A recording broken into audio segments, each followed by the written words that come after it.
Brain. अब सबसे रहा बड़ी बात कि हमारे जो ब्रेन है उसको कैसे हम प्रतियोगिता परीक्षा में आता है, क्योंकि हमारा उद्देश्य ये नहीं है कि आपको केवल ये बताएं कि ब्रेन क्या है, क्योंकि गूगल पर और यूट्यूब पर बहुत सारे नॉलेज भरे हैं और उन नॉलेज से हमें कोई लेना देना नहीं है, हमें कंपटीशन से लेना देना है और यही हम लोग काम ज़्यादा करते हैं। तो सबसे पहले पूछता है कि फीमेल का जो है ब्रेन का वजन कितना होता है। ध्यान रखेंगे 850 ग्राम, यानी महिला के जो खोपड़ी है, स्कल है, उसका वजन 850 ग्राम होता है। लेकिन यही सवाल अगर बदल जाए और पूछे कि मेल के खोपड़ी का वजन कितना होता है तो 1350 ग्राम होता है। ये लगभग में है, जैसे आदमी का एक औसत वजन निकाला जाता है 60 किलो, लेकिन मेरा ही है 75 किलो। तो इस तरीके से मैं अपने रियल वजन से 15 किलो ज़्यादा हूँ, लेकिन मैं ठीक हूँ। इसलिए ठीक हूँ कि मैं जानता हूँ कि मुझे कितना काम करना है। कम से कम 2.5 से 3 आदमी का काम रोज मुझे करना है। तो वैसी स्थिति में मुझे ओवरवेट होना ज़रूरी है और कुछ कैलोरी को स्टॉक करना भी ज़रूरी है। तो मैं वही बता रहा था आपको कि ये ब्रेन का एक एवरेज वजन है कि 1350 ग्राम, किसी के 1400 ग्राम भी होते हैं, किसी के 1450 ग्राम भी होते हैं। लेकिन ब्रेन आखिर है क्या? तो सबसे पहले हम यहाँ एक दो और क्वेश्चन देखेंगे। पूछता है कि खोपड़ी का वजन कितना होता है। तो ध्यान रखेंगे, जैसे ही पूछे आपको पहले एक दो क्वेश्चन ऐसे पूछता है कि मानव में घुमा देगा जैसे भी मन करे, और पूछेगा क्या कि खोपड़ी में हड्डियां कितनी होती है। ध्यान रखेंगे, जैसे ही खोपड़ी की हड्डी आपसे पूछे, आपका सवाल हो जाएगा 8, ठीक है। लेकिन जैसे ही ये बदल जाए, ये खोपड़ी की हड्डी संख्या 8, जिसको अंग्रेजी में स्कल कहते हैं, ये इतना ही दूर तक का पार्ट होता है। ध्यान रखेंगे, खोपड़ी में ये आता है, इसके नीचे के पार्ट कान है या ये माउथ वगैरह है, नोज वगैरह है, ये नहीं आता है। और इसमें 8 हड्डियां जो है फुटबॉल की गेंद की तरह यहाँ है, यहाँ है, यहाँ है, ठीक इसी ढंग से एक यहाँ होती है, वगैरह वगैरह। तो ये 8 हड्डियां ही होती है, चाहे स्त्री हो या पुरुष हो। लेकिन ये पूछे कि हेड में, यानी कि सिर में कितनी हड्डियां होती है, तो आपका उत्तर होगा 14। इसलिए आपको, क्योंकि चेहरे में जो हड्डियां होती है आपका नहीं, सॉरी, मैं यहाँ गलत हूँ। और देखिए, गलत से भी आप कई चीजें सीख लेते हैं। तो यहाँ में आपको हेड में 22 हड्डियां होती है, ठीक है। तो ठीक ही हुआ कि आपको याद रहेगा कि सर भी गलत है। ये 8 प्लस आपका 14, तो ये हो गया 22। हमें ऐसे लिखना चाहिए था, फिर ठीक हो जाता। तो हेड में आपके 22 हड्डियां होती है। कैसे होती है थोड़ा सा वो देखेंगे आप। तो हमारे जो कान के बिना चेहरा होता है, क्योंकि हमारे कान में जो हड्डी की संख्या है, इसको जूम करके दिखाइएगा, फिक्स नहीं, कान में जो है आपका 6, और ठीक इसी ढंग से केवल चेहरा, ध्यान रखेंगे, कान विहीन चेहरा नहीं होता है, 8, और फिर आपके खोपड़ी में 8, तो टोटल कितना हो गया 22, 8 8 16 6 22 हो गया आपको, ठीक है।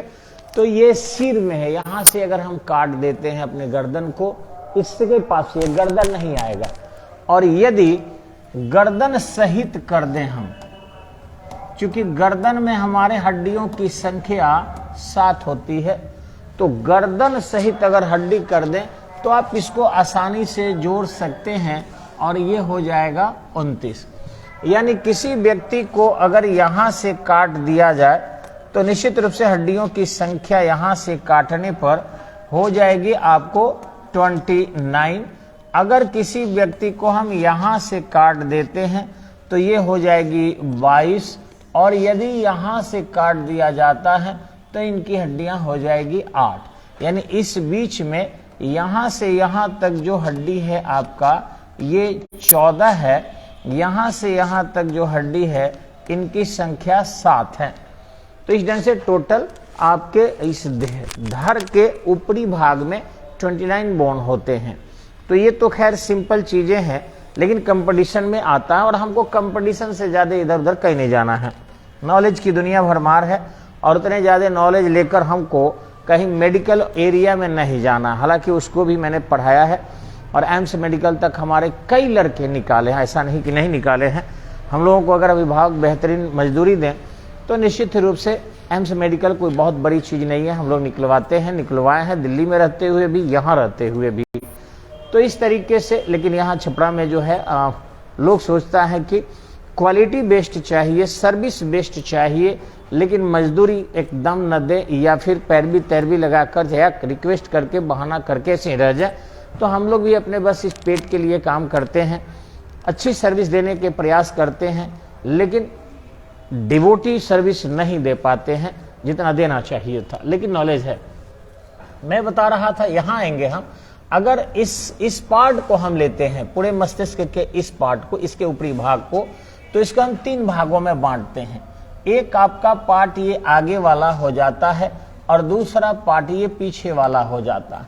जो आगे वाला पार्ट होता है जिसको हम हिंदी में बोलते हैं अग्र मस्तिष्क, ठीक है, अग्र मस्तिष्क, इसको बोलते हैं मध्य मस्तिष्क और इसको बोलते हैं पश्च मस्तिष्क।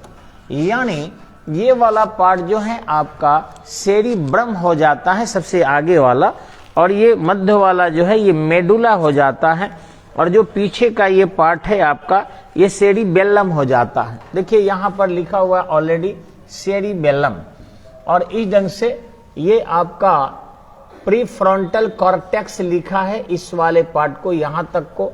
लेकिन अगर इस पूरे आगे वाले पार्ट को ले लेंगे तो इसको हम कहते हैं सेरिब्रम। ये सेरिब्रम के नाम से ये पार्ट जाना जाता है। सेरिब्रम मतलब होता है अग्र मस्तिष्क, अग्र मस्तिष्क, ठीक है। अब ये अग्र मस्तिष्क की बहुत बड़ी भूमिका है हमारे जीवन में। ये जो हम लोगों का यहाँ का पार्ट है, यहाँ तक छोटे बच्चे को देखेंगे आप कि यहाँ एक बहुत सॉफ्ट बोन होता है। हालांकि मानव शरीर में सबसे सॉफ्ट बोन कान है, जिसको हम पिन्ना कहते हैं। ये वाला पार्ट ये हमेशा ही सॉफ्ट रहता है। ये हड्डी है, नॉट लेदर और स्किन। और ये वाला भी सॉफ्ट बोन है। ये नाक का जो है ये हार्ड बोन यहाँ से हो जाता है, ये सॉफ्ट बोन है। ये भी कोई मांस नहीं है, इसमें हड्डियां होती है। इसको जोर से किया जाए टूट जाता है एकदम से। और कान भी तोड़ा जा सकता है, लेकिन इतना सॉफ्ट होता है जल्दी टूटता नहीं है, लेकिन टूट सकता है। तो ये भी सॉफ्ट बोन होता है आपको। अब रही बात आपका कि हमारे जो यहाँ के बच्चे जो छोटे जन्म लेते हैं, देखिएगा उसका ऐसे तालु करते रहता है यहाँ वाला पार्ट, वो बहुत सॉफ्ट बोन होता है। ठीक उसी के नीचे आपको हाइपोथैलेमस ग्रंथि होती है और पिट्यूटरी ग्लैंड्स होता है। यानी इस अग्र मस्तिष्क में ही आपका होगा, इस वाले पार्ट में, ठीक है। इस वाले पार्ट में जो है देखिए यहाँ लिखा है पिट्यूटरी ग्लैंड्स है और हाइपोथैलेमस यहाँ लिख दिया है, देखिए यहाँ पर। तो उसको थोड़ा सा मिटाकर एक बार फिर बता रहे हैं, आप देखेंगे इसको। तो यहाँ देख रहे हैं ये पिट्यूटरी ग्लैंड्स है, ठीक है। अब इस पिट्यूटरी ग्लैंड्स के जो वजन होता है आपको बता दें 0.6 ग्राम। याद रखेंगे पीयूष ग्रंथि का वजन कितना होता है 0.6 ग्राम। मैं पिट्यूटरी ग्लैंड्स को देखा हूं अपने आंखों से, क्योंकि एम्स में मेरे यहाँ के तारकेश्वर जी रहते थे मेरे गांव के, और हम लोग वहां जाते थे बराबर ही। एक जवाहर प्रसाद भी मेरे गांव के रहते थे।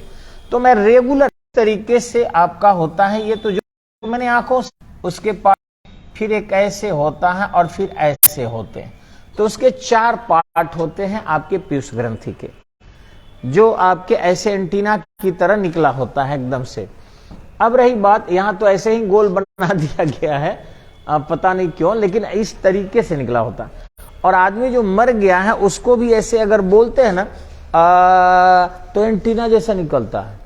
आवाज निकालिए, मरा हुआ आदमी के पीयूष ग्रंथि का भी एक्टिवनेस कितना होता है कि आपको आवाज सुनकर वो ऐसे जाता। अब क्यों जाता है ये तो डॉक्टर लोग समझेंगे, मुझे नहीं पता, लेकिन मैंने देखा एकदम रबर की तरह होता है।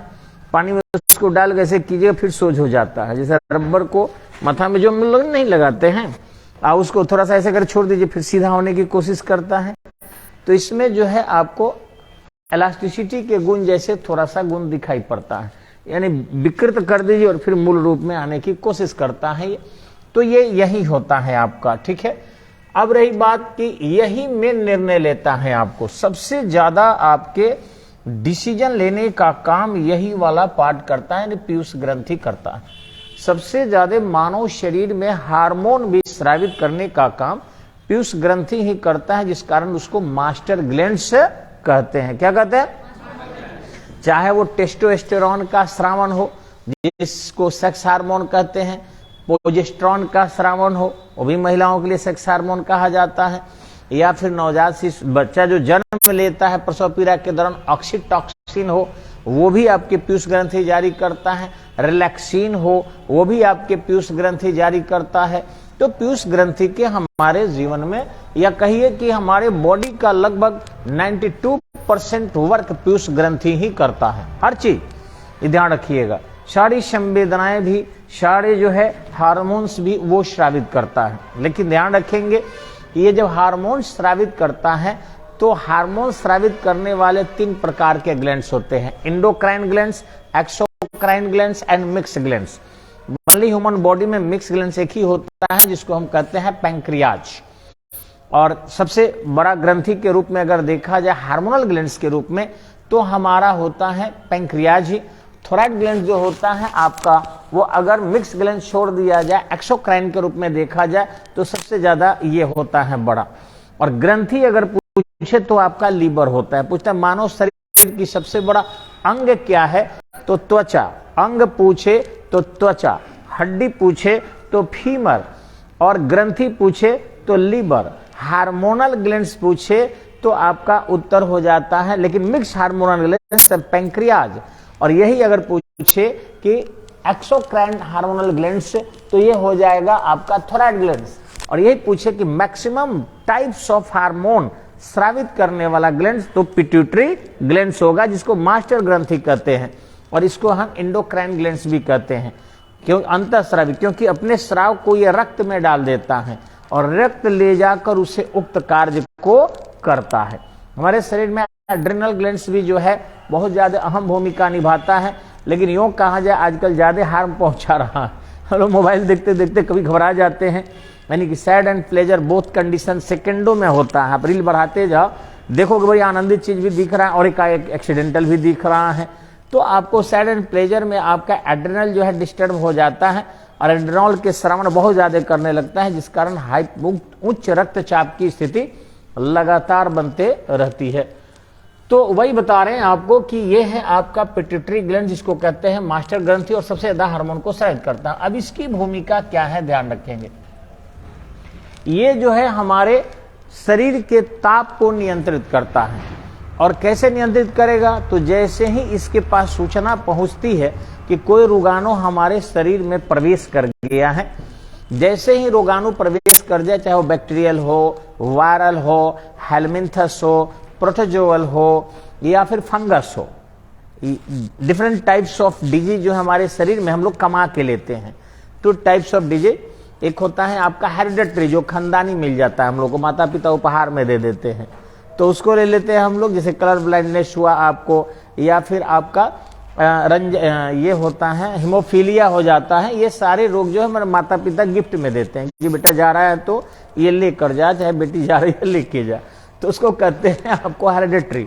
और जो हम लोग अपने मेहनत करके कमाते हैं रोग को, विटामिन नहीं खाते हैं तो रोग हो जाता है, बैक्टीरिया के संपर्क में आते हैं तो रोग हो जाता है, हेलमिंथस के संपर्क में आते हैं तो रोग हो जाता है, या फिर आपके प्रोटोजोआ के संपर्क में आते हैं तो हो जाता है, या फंगस के संपर्क में आ जाते हैं तो हो जाता है, वायरल के संपर्क, वायरस के आ जाएंगे तो हो जाएगा। तो डिफरेंट टाइप्स ऑफ रोग हम लोग कमा लेते हैं अपने अपने दोस्ती में। अभी कोरोना नहीं दोस्ती करके हम लोग कमा रहे थे, थोड़ी देर पहले चीन से दोस्ती किए, अमेरिका से किए, वहां से बड़े पैमाने पर इंडिया लाए और त्राहिमाम के दौर से गुजरे। लेकिन बॉडी के पास जैसे ही ऐसे हमारे इनकम किए हुए डिजिट प्रवेश करते हैं, सूचना हमारे शरीर को मिल जाती है हाइपोथैलेमस को, और जैसे ही सूचना मिलती है ये बॉडी टेम्परेचर को इंक्रीज करता है। जैसे आप गाड़ी पहाड़ पर चढ़ाते हो तो आपको पता चल जाता है कि अब गाड़ी के पास ताकत नहीं है, तो तुरंत गियर क्या कर देते हो, चेंज कर देते हो, और गियर चेंज करके आप 5 से 4 3 2 1 हनुमान गियर लगाते हो। आप फिर भी गाड़ी नहीं चढ़ती है तो क्या करते हो, फुल एक्सीलरेटर ले लेते हो, एकदम फुल इसको मोबिल डीजल देकर चढ़ा ही देंगे या आपके पेट्रोल देकर चढ़ा देंगे। वही काम करता है आपका हाइपोथैलेमस ग्रंथि। ये क्या करता है कि बॉडी के टेम्परेचर को बढ़ा देता है, और बढ़ाने के बाद कहता है कि जल्दी से जल्दी हे पीयूष ग्रंथि आप मेडिसिन को फॉर्म करो और आप ल्यूकोसाइट्स को बढ़ाओ, यानी कि WBC को बढ़ाओ जो आपके रोगाणु से लड़ सके, और जाकर मारो। अब वो मारने का काम एकदम धराधर शुरू करता है, और उस क्रम में हमारे फीवर और बढ़ जाते हैं, बॉडी एक होने लगता है। यानी में शरीर का टेम्परेचर का बढ़ना रोग नहीं है, रोग का लक्षण है। हमारे बॉडी में एक होना रोग नहीं है, रोग का लक्षण है, रोगाणु कोई और है। अब डॉक्टर जो है क्या करता है, आपका ब्लड टेस्ट करवाता है और देखता है कि बड़े पैमाने पर श्वेत रक्त कण बढ़ गए हैं हमारे शरीर में, इसका मतलब कि रोगाणु आ गया है शरीर में। तो अंदाजा एक लगाकर मोटे तौर पर हमको एंटीबायोटिक दे देता है, भले वो गल ब्लडर को खराब करे, गैस बनाए, चाहे किडनी को खराब करे।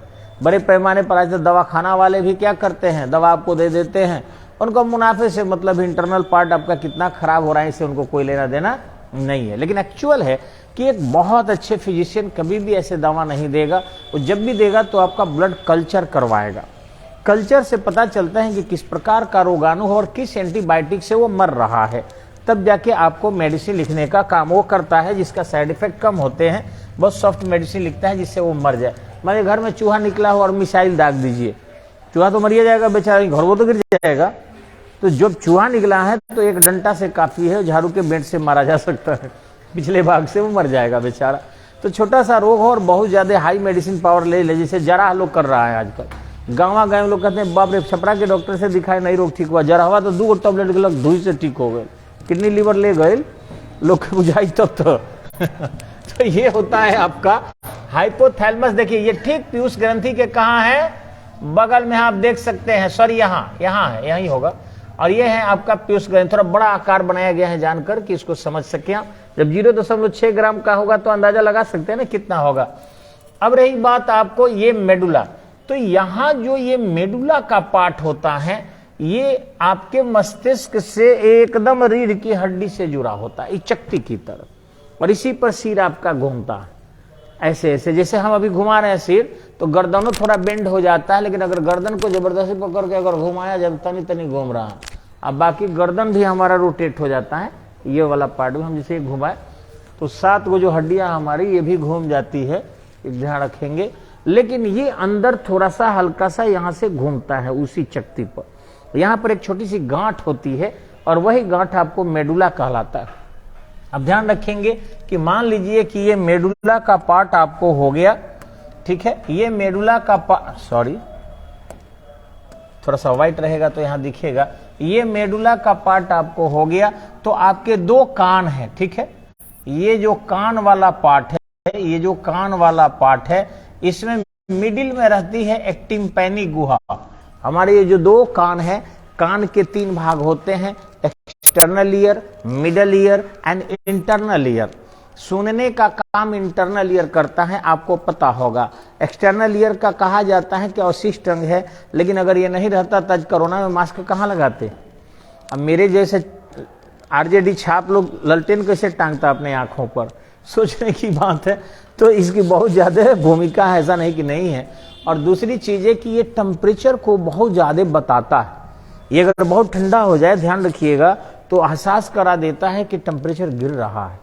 तो ऐसा नहीं कि नहीं भूमिका, हमारे जो वैज्ञानिक है उत्तरी ध्रुवी बर्फीले क्षेत्र के लोग हैं, और वे लोग ज्यादा से ज्यादा इसको बंद करके रखा, तो कहा कि बाहरी भाग का कोई भूमिका नहीं। लेकिन आप देखना थोड़ा बढ़ा के आवाज किधर से आई है क्लियर पता चल जाता है। ऐसे अगर इसको ढक लेना या ढक लेना, पता नहीं चलता है किधर से आवाज आ रहा है। तो ये ध्वनि के दिशा को बताने में निश्चित रूप से सफल हो जाता है। यानी बहुत भूमिका है, इसके माइनर अध्ययन की आवश्यकता है। लेकिन आपको पूछे विज्ञान में तो क्या करेंगे, हम यूरोपीय विज्ञान ही पढ़ते हैं जो ध्रुवीय क्षेत्र के लोग हैं। इंडिया में वैसे साइंटिस्ट जो हुए वो रिलीजन की तरफ ज्यादा मुड़ गए, जिस कारण उस साइंस को साइंस नहीं माना जाता और बाकी चीजों को साइंस माना जाता है। तो यहाँ देखेंगे ये कान से जुड़ा होता है और कान के जो मिडिल ईयर होता है ना, उसमें हवा भरी रहती है, जिसको हम टिम्पैनिक गुहा कहते हैं। क्या कहते हैं आपको? हाँ, टिम्पैनिक कैविटी यानी टिम्पैनिक गुहा, जो गुफा टाइप का होता है ना, जैसे माउथ और कैविटी हो गया, इसको कैविटी बोलते हैं। तो ये टिम्पैनिक गुहा होता है, इसमें हवा भरी होती है और उसी हवा से हमारे मेडुला थोड़ा जुड़ा होता है, जो शरीर के संतुलन का कार्य करता है। हालांकि पश्चिम मस्तिष्क भी शरीर के संतुलन का ज्यादा वर्क करता है।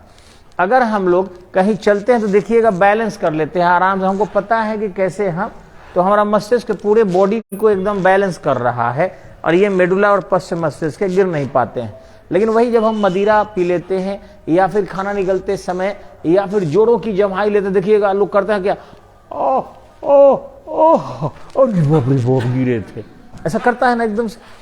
तो कारण क्या है कि वो मेडुला वाला जो पार्ट है आपका, नहीं गिरते नहीं, कुछ लोग सोच रहे हैं कि जो टूटते कहाँ सर नहीं, वो प्लांट था तो कैसे गिरेंगे हम। तो मैं बता रहा था कि जो मिडिल वाला पार्ट है, यहाँ टिम्पैनिक गुहा दारू पी लेने पर या फिर कोई बहुत ज्यादा नशीला वाला पदार्थ खा लेने पर होता क्या है कि हमारे फंक्शन कटने लगते हैं।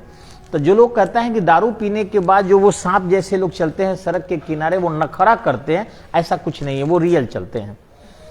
वो रियल उनको जो है ना बैलेंस करने में ही ऐसे ऐसे ऐसे इधर चले जाते, फिर इधर बैलेंस करने में वो इधर चले जाते हैं, तो वो नखरा नहीं है। लेकिन इसी पर आपको बता रहे हैं, अगर आसाम क्षेत्र में चले जाइएगा यार, तो देखिएगा बहुत ज्यादा पीता है सब। बॉर्डर एरिया में जो वाइन का प्रोडक्शन है ना, वो स्पेशल स्टेट के दर्जा होने के कारण उनको जो है प्रोडक्शन ड्यूटी काफी कम लगता है उत्पाद कर, इसलिए बहुत सारे इंडस्ट्री हमारे आसपास के क्षेत्रों में जो है वो है। तो जो आसपास के क्षेत्रों में इंडस्ट्री वहां है, वह इंडस्ट्री करता क्या है आपको कि ज्यादा सस्ता दर पर दारू देता है, तो उधर शायद थर्रा वगैरह बोलते हैं, वो ज्यादा पी लेता है, तो सड़क पर जब चलेगा तो पूरा लपेटा के चलेगा। और आप अगर नहीं दारू वाले पीने वाले मिल गए तो आपको परेशान करके रख देगा, आपका हाथ पकड़ेगा, पैर पकड़ेगा, देह पर लौटेगा, माने तरह तरह के। उससे बचने का एकमात्र तरीका है कि अगर वो 2 पैर पर चल रहा है तो आप 1 पैर पर चलना शुरू कर दो, उससे ज्यादा लौटाने लगो, वो भाग जाएगा एकदम से। आप देखना गांव में भी ऐसे होता है कि आपको कोई गाली देने दरवाजा पर आ गया, तो आप कहते काहे गाली दे रहे हैं, तो और गाली देगा, मत दीजिए तो और गाली देगा। अब एक गाली दिया, एक के बार में 100 को सुनाइए, वो रेस हो जाएगा ना तो चुप हो जाएगा। हाँ, सीधी सी बात है, एक सुनाए और सीधे फोन ऑन पर भी देखे होंगे बहुत सारा चीज ऐसे आता है।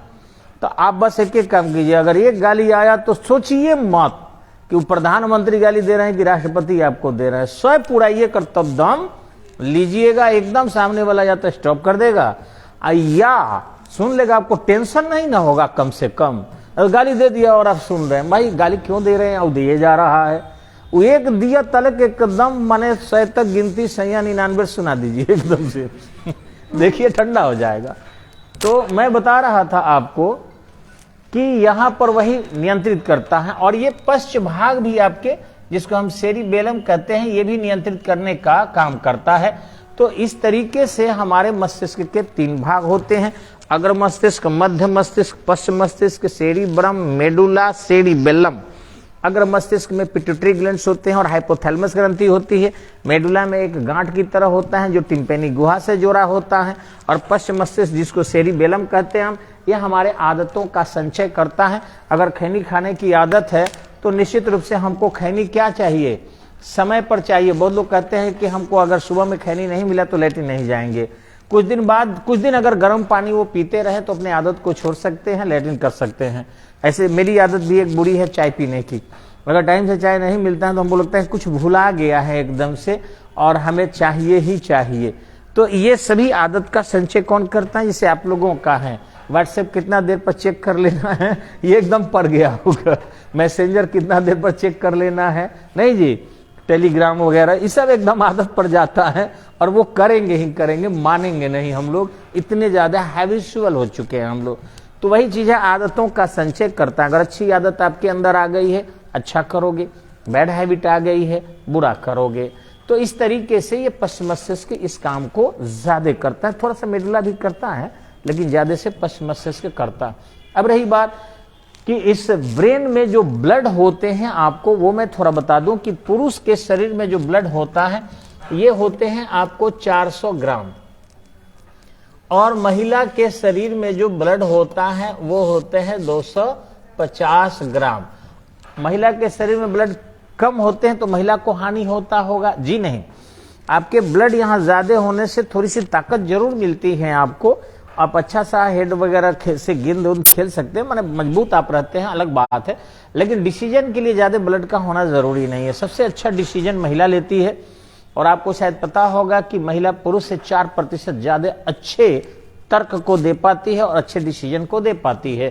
पुरुष लोग महिला से 4% कम जो है अपने मस्तिष्क का प्रयोग कर पाते हैं। ऐसे हम लोगों के पास इतनी क्षमताएं हैं कि 1 करोड़ कलर की पहचान आंख से कर सकते हैं। 3 करोड़ गणना हम लोग मस्तिष्क में एक बार कर सकते हैं। सब नेट पर देखिएगा, बिल्कुल सही मिलेगा आपको, या कोई भी बेहतरीन किताब पढ़िएगा। 3 करोड़ गणना हम कर सकते हैं, और 30 करोड़ हम लोग जीके जीएस रट सकते हैं, और रटे हुए हैं। ऐसा नहीं कि नहीं रटे हैं, बस हमको पता नहीं है। अगर कहीं कहे कि मोर बोलता है घौ घौ, तो क्या कहिएगा? अब बिल्ली बोलती है हाँ, क्या कहिएगा? सांप बोलता है हम ना काटे, क्या कहिएगा? बेवकूफ है, क्योंकि सब आवाज आपके दिमाग में है ना जी। आप तुरंत कह रहे हैं कि सर जो बोल रहे हैं वो गलत बोल रहे हैं। रसगुल्ला जो है वो खट्टा लगता है, इमली जो है तीखा लगता है, मिर्चा जो है मीठा लगता है। कैसा लग रहा है आप लोगों को? हंसी आ रही है ना? ये सब आपके दिमाग में है ना कि क्या होता है। तो इस ढंग से 30 करोड़ गणना हर व्यक्ति के दिमाग में मेमोरी में रहता है, वो महसूस नहीं करता है। वो कहते हैं कि हम कम पढ़े लिखे लोग हैं। हाँ, अक्षरों की ज्ञान भले कम होगी, लेकिन अन्य क्षेत्र में वो अपना दिमाग यूज कर रहे होते हैं। हर आदमी अपना दिमाग यूज करता है, हर आदमी टैलेंटेड होता है, कोई भी दिमाग शांत नहीं रहता है। लेकिन आइंस्टीन कहता है कि सबसे ज्यादा दिमाग प्रयोग करने वाले उसके समय तक मात्र 10% ही दिमाग के प्रयोग करते थे। न्यूटन कहता है कि हम 6% अपने दिमाग को प्रयोग करते थे। आपके एमके सिंह अपने दिमाग का प्रयोग 5% बस करते हैं। आप लोग अपने दिमाग का प्रयोग 6% करते हैं। आप लोग अपने दिमाग का कितना प्रयोग करते हैं? 6% करते हैं। हम लोग अब थोड़ा सा सठिया गए हैं, और इस तरीके से रटा रटाया चीज ही आपको बताते हैं, तो दिमाग हम लोगों का जो है चेक हो चुका है। लेकिन आपके दिमाग अभी भी क्या है?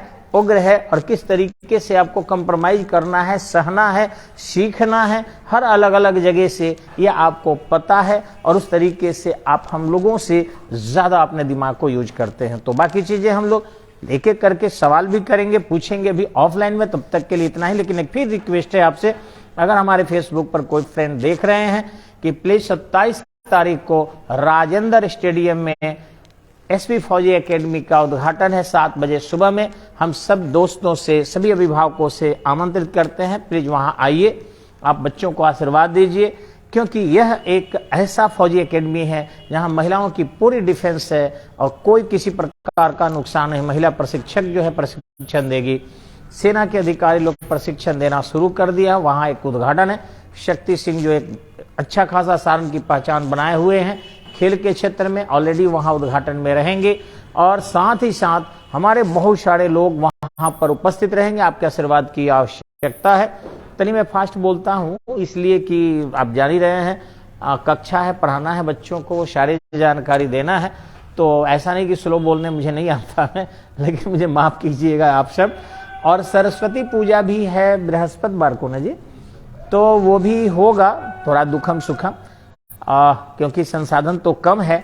कोरोना के कारण आजकल हम लोग बड़ी परेशान चल रहे हैं, लेकिन फिर भी जितना में होगा उतना में प्रसाद भी रहेगा, भोजन भी रहेगा, माँ की आराधना और प्रार्थना भी होगी। तो अगर आप लोगों को वक्त हो तो आइए, स्वागत है सब लोगों का।